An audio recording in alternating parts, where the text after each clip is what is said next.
Bueno, pues yo el próximo año espero mejorar en R. Es un lenguaje un poco feo, la verdad, pero no es sexy. O sea, no para nada. Pero pues, en realidad es un lenguaje que es interesante, o sea, dentro de la cantidad de cosas raras que tiene, es interesante. Entonces quiero mejorar, aprender más.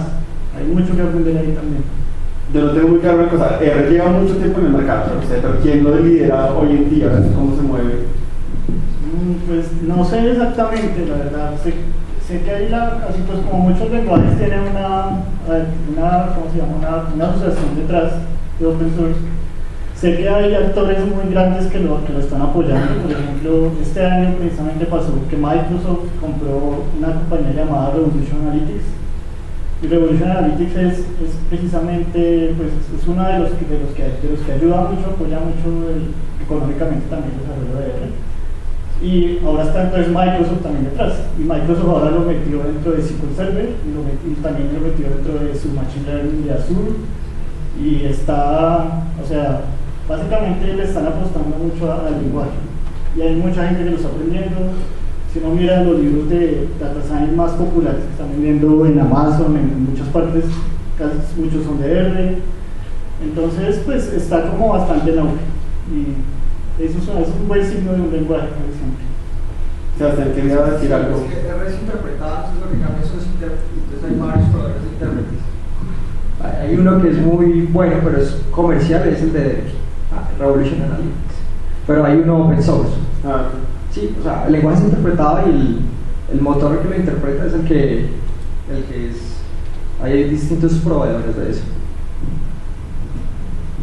Bueno, en mi caso, Eduardo se me adelantó, pero yo también quiero aprender Golang, y la razón es que son los tiempos de respuesta y manejo de recursos de cómputo. He estado viendo varios artículos y mediciones de performance que han hecho, y los tiempos de respuesta de Go son impresionantes, y sobre todo el manejo de memoria. Entonces, pues al ser un desarrollador backend, eso me generó a mí la necesidad, la inquietud y el amor por empezar a estudiar Golang. Mira que yo hace poquito, como un mes, leí un artículo que se llamaba C++ versus D versus Go, porque obviamente son como los lenguajes que la gente más o menos asume que son como de desempeño. Y el autor es uno de los que está metido en la comunidad de D, uno de los creadores de D, y es uno de los que está metido en C++, no me acuerdo el nombre ahorita, uno de esos rusos que es como medio genio.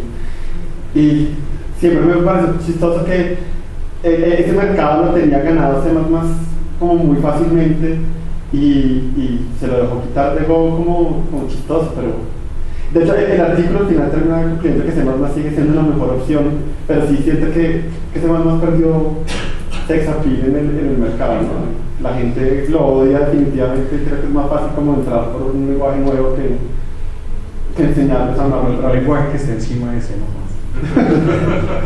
Sí, claro. Yo también, como ustedes, estoy interesado en Go, pero no para desarrollo en backend, sino generalmente para desarrollo en infraestructura. Creo que Python era el que tenía su bandera como lenguaje de estar más cerca de la infraestructura, y Go, por Docker y otra infinidad de proyectos